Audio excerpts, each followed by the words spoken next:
नमस्कार। आज अपने 12th हिस्ट्री के एक चौथे अध्याय जिसका नाम है मुगल आक्रमण, प्रकार एवं प्रभाव। इसमें एक महत्वपूर्ण अध्ययन में कल भी अपने इसमें चर्चा की थी, राणा सांगा।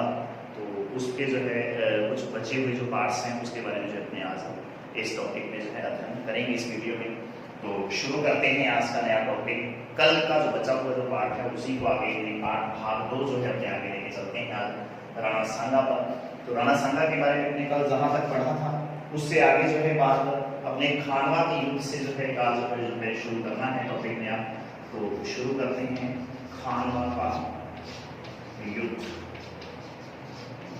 बहुत महत्वपूर्ण जो है एक प्रकार से विश्व प्रसिद्ध युद्धों में एक प्रकार से ये गिना जाता है इस युद्ध को।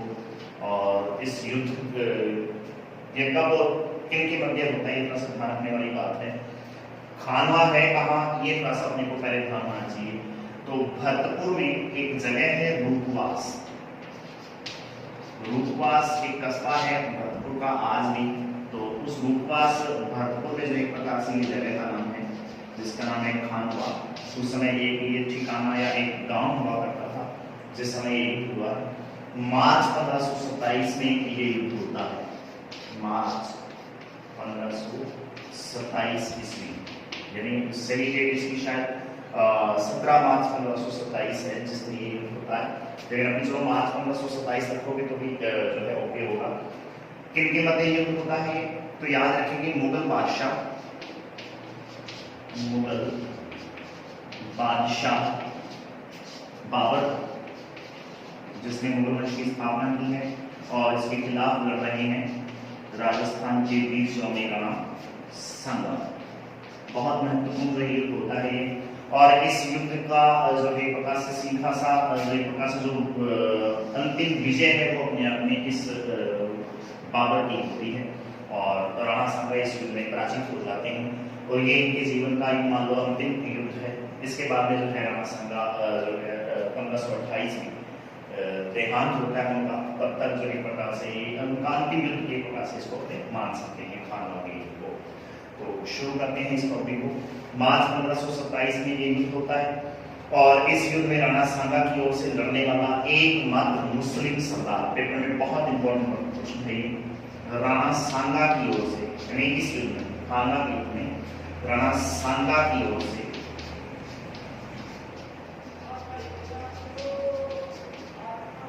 लड़ने वाला एकमात्र मुस्लिम सरदार, पेपर में बहुतों बार पूछा गया सवाल है। एकमात्र मुस्लिम सरदार, याद रखना है उस व्यक्ति का नाम। मुस्लिम सरदार कौन था जी? हसन खां मेवाती। बहुत महत्वपूर्ण जो है नाम है ये, हसन खां मेवाती इस व्यक्ति का नाम है जो अपने आप में इस युद्ध में मुस्लिम होते हुए भी मुस्लिम सेना के विरुद्ध राणा सांगा की ओर से लड़ा है। बहुत महत्वपूर्ण बात है ये, याद रखेंगे। मार्च 1527 में खानवा के युद्ध में राणा सांगा की ओर से लड़ा है इस बाबर के खिलाफ एकमात्र मुस्लिम व्यक्ति है, ये मुस्लिम सरदार है जिसका नाम था हसन खां मेवाती। बाकी को राजपूती सेना थी इसके खिलाफ लड़ने वाली, लेकिन इनमें से एक मुस्लिम व्यक्ति है हसन खां मेवाती जो अपने आप में एक अफगानी पठान हुआ करता था और ये एक प्रकार से उसके खिलाफ लड़ा है। तो उसके बाद में खास बात यह है कि इस युद्ध में बाबर ने तुलुकमा युद्ध पद्धति का इस्तेमाल किया था। मोस्ट इंपोर्टेंट बात है तुलुकमा युद्ध पद्धति क्या होता है, ये बहुत महत्वपूर्ण है, बताता हूं मैं। तुलुकमा युद्ध प्रणाली का प्रयोग किया किसने? बाबर ने। तुलुकमा युद्ध प्रणाली का प्रयोग किया है बाबर ने। क्या होती है ये? तो इसमें उज्बेकिस्तान एक देश है मध्य एशिया में, एक जो है एशिया महाद्वीप का एक देश पड़ता है, मुस्लिम कंट्री है ये। तो उज्बेकिस्तान के लोगों से इसने एक युद्ध कला सीखी बाबर ने और उस युद्ध कला का प्रयोग जो है ये अपने इस खानवा के युद्ध में ये करता है। अब ये तुलुकमा युद्ध पद्धति है क्या? तो इसमें पूरी सेना को 3 भागों में एक प्रकार से बांट दिया गया है, हरावल भाग, मध्य भाग और पश्चिम भाग। 3 भागों में इसने जो है अपनी सेना को बांटा और तीनों को बारी बारी से युद्ध में ये भेज रहा है, एक साथ जो है युद्ध में नहीं भेज रहा है। इस युद्ध प्रणाली को आज भी जो है एक प्रकार से आज के मॉडर्न जमाने में भी इस युद्ध प्रणाली को एक प्रकार से प्रयोग में लिया जाता है। उस समय इसका नाम तोलुगमा युद्ध प्रणाली के नाम से जो है वो जाना जाता था। क्या है, जैसे मान लो दुश्मन सेना यहाँ खड़ी है तो सारी की सारी, और बाबर की सेना जो है यहाँ है, चाहे वो थोड़ी संख्या नहीं है, लेकिन इसने अपनी सेना को 3 भागों में बांट रखा है। यहाँ बाबर खुद खड़ा है, इसने अपनी सेना को दायां भाग, बायां भाग और पश्चिम भाग, 3 भागों में इसने अपनी सेना को आधा आधा बांट रखा है। मान लो 30,000 सैनिक है तो 10,000 की 3 टुकड़ियां बना के इसने खड़ी कर रखी है सेना की। सबसे पहले ये जो है अपनी एक तरफ की सेना को, चाहे वो दायां से बायां, तो दाएं बाईं तरफ की एक सेना को जो है एक प्रकार से युद्ध में भेजता है। और जब ये पूरी तरह से काम आ जाती है, मतलब ये युद्ध में जो है मारे जाते हैं या सामने वाली सेना को नुकसान पहुंचा रहे होते हैं, थक हार चुके हैं, उस दौरान जो है ये अपने दूसरी तरफ की जो है सेना को युद्ध में भेजता है। हालांकि बहुत कम सैनिक हैं ये 10,000, और ये इनके साथ लड़ रहे हैं तो निश्चित तौर पे एक आधा घंटा निकालेंगे मुश्किल से युद्ध में, लेकिन इनके काम आते आते ये सेना बिल्कुल तरोताजा खड़ी जाएगी। तो इनकी थकी हुई सेना के ऊपर जो है एकदम से इनका आक्रमण बड़ा भयानक एक प्रकार से आक्रमण हुआ करता, और सबसे अंत में ये अपनी उस सेना को भेजता था जो सबसे ताकतवर हुआ करती थी, तोपचियों की सेना, या जिसको अपने घुड़सवारों की, तेज घुड़सवारों की, तेज आक्रमण करने वाले सैनिकों की जो सेना हुआ करती थी, उसको ये अंत में सबसे बाद में जो है ये भेजा करता था। तो इस तरीके से 3 टुकड़ियों में बांटकर अपनी सेना को जो है आक्रमण करने के लिए भेजता, और इसी युद्ध प्रणाली को जो है तोलुगमा युद्ध प्रणाली के नाम से जाना जाता था।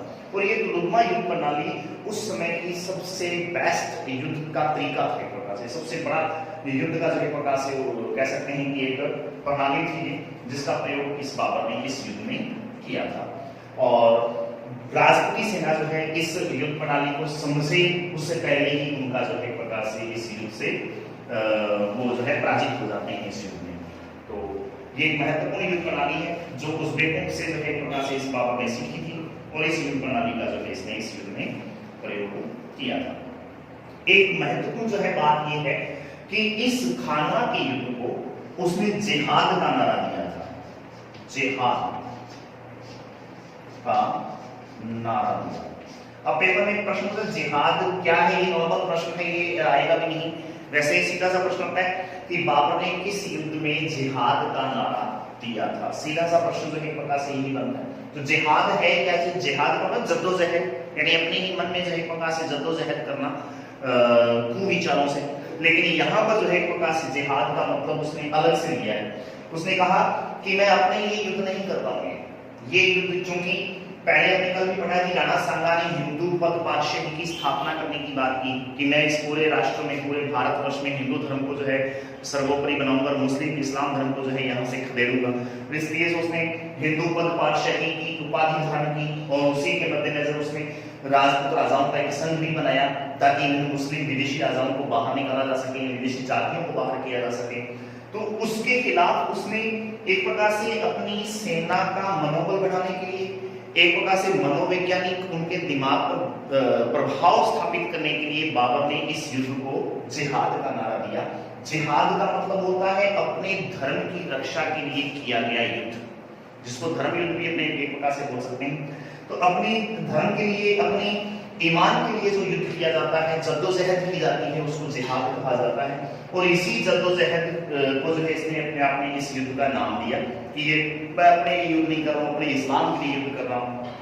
चूंकि बाबर पूरे भारतवर्ष में एक प्रकार से हिंदुस्तान में हिंदू धर्म की स्थापना करना चाह रहा है, तो हमारे इस्लाम को नुकसान हो रहा है इस चीज का, तो मैं उस इस्लाम के लिए युद्ध कर रहा हूँ। इस तरीके से इसने अपनी सेना का मनोबल बढ़ाने का, सेना के ऊपर मनोवैज्ञानिक दबाव बनाने का प्रयास किया, और उसमें बाबर सफल हो जाता है।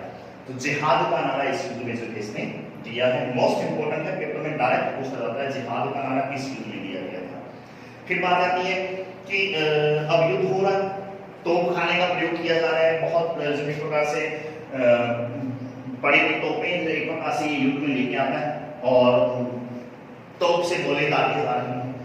भारत के जो है एक प्रकार से इन राजपूत सेनाओं ने पहली बार जो है तोप खाने का जो है एक प्रकार से तोप खाना देखा कि तोप क्या चीज होती है, आंखें गोले जो ऊपर से बरस रहे हैं। तो उनको देखकर ही आधी सेना जो है एक प्रकार से मान लो कि इनकी हड़बड़ा जाती है, एक प्रकार से हतोत्साहित हो जाती है, और उसी वजह से जो है एक प्रकार से युद्ध में काफी नुकसान राणा सांगा की सेनाओं को भी होता है। और राणा सांगा जो है इस युद्ध में जो है बुरी तरह से घायल भी हो जाता है, और कहा जाता है कि इस युद्ध में घायल होकर मूर्छित हो जाता है राणा सांगा, और मूर्छित होने के बाद में उसको दौसा में, एक जगह का नाम है बसवा, बसवा जगह है दौसा के अंदर, उस दौसा में बसवा नामक स्थान पे जो है इस प्रकार से इसको लेके जाया जाता है, और जहां पर उसका थोड़ा बहुत इलाज होता है। अब 1528 में उसी जगह से दौसा से बाद में वो कालपी नामक स्थान पे लेके जाया जाता है, उसको कालपी मध्य प्रदेश में जो है जगह का नाम है। तो राणा सांगा मूर्छित हो चुका है, घायल हो चुका है, कुछ दिनों बाद में उसको होश आता है, तो फिर जो है जिद करता है कि मैं इस युद्ध में हार क्यों गया, दोबारा जो है मैं बाबर के खिलाफ युद्ध लड़ूंगा। लेकिन राजपूत सरदारों ने उसको बहुत समझाने बुझाने का प्रयास किया, लेकिन वो समझा नहीं। तो कालपी नामक स्थान पर मध्य प्रदेश में जो एक जगह है कालपी, उस कालपी नामक स्थान पर जो है प्रकार से 1528 फरवरी 1528 ईस्वी में राणा सांगा की मृत्यु हो जाती है। कहा जाता है कि राजपूत सरदारों द्वारा उसको जहर दे दिया गया था, जिस वजह से उसकी मृत्यु हो जाती है, क्योंकि वो बहुत युद्ध करने की, एक प्रकार से बाबर के खिलाफ लड़ने की जिद कर रहा था। और ये वो समय था, विकट समय, कि jab उसके खिलाफ जो है युद्ध कर पाना और जीत पाना बड़ा मुश्किल था। इसलिए जो है राजपूत सरदारों ने जो है एक प्रकार से इसको जहर देकर इसको जो है इसकी हत्या कर दी गई, और फरवरी 1528 ईस्वी में जो है वो मारा जाता है राणा सांगा। अब राणा सांगा का अंतिम संस्कार बसवा नामक स्थान पे जो है उसको किया जाता है, और बसवा में आज भी उसकी जो है प्रकार से समाधि बनी हुई। दोबारा इसी जगह पे उसको लेके आया जाता है, तो यहीं पे उसका अंतिम संस्कार होता है, और यहीं पे उसकी जो है प्रकार से समाधि आज भी स्थापित है, राणा सांगा की आज भी समाधि बनी हुई है। तो ये एक प्रकार से इस तरीके से राणा सांगा का पूरा जीवन का। अब एक खास बात है कि राणा सांगा जब ये युद्ध लड़ रहा है और इस युद्ध में वो घायल हो रहा है, उसी दौरान क्या हुआ कि घायल होता है, उसको लेके बसवा लेके जाया जा रहा है। तो इस तरीके से बाद में फिर जो है उसको जहर देके उसको मारा गया, दोबारा जो है उसको बसवा लाके उसको दफनाया गया, उसकी समाधि आज भी जो है वहां पर एक प्रकार से बनी हुई है। तो ये एक प्रकार से राणा सांगा की जीवन काल की जो कुछ खास बातें। राणा सांगा अपने आप के उसके बारे में जो है इतिहासकारों ने एक प्रकार से एक निचोड़ निकाला है। कहा है कि उसने 100 युद्धों में भाग लिया, 100 युद्धों में एक प्रकार से राणा सांगा ने भाग लिया है, और इन 100 युद्धों में भाग लेने के दौरान उसके शरीर पर 80 बड़े बड़े घाव थे, 80 घाव जो है प्रकाश उसके शरीर पर बने हुए। बहुत महत्वपूर्ण बात है, 100 युद्धों में लगभग उसने अपने जो है जीवन काल में भाग लिया है, और उन 100 युद्धों में 80 उसके शरीर पर बड़े बड़े घाव हुए हैं। उसकी बाईं आंख नहीं है, एक हाथ से वो जो है कट चुका है, एक पांव से वो पूरी तरह से लंगड़ा हो चुका है युद्ध में। इस तरीके से बहुत बड़ा उस पर जो है शारीरिक नुकसान होता है, 80 बड़े बड़े घाव उसके शरीर में कहे जाते हैं।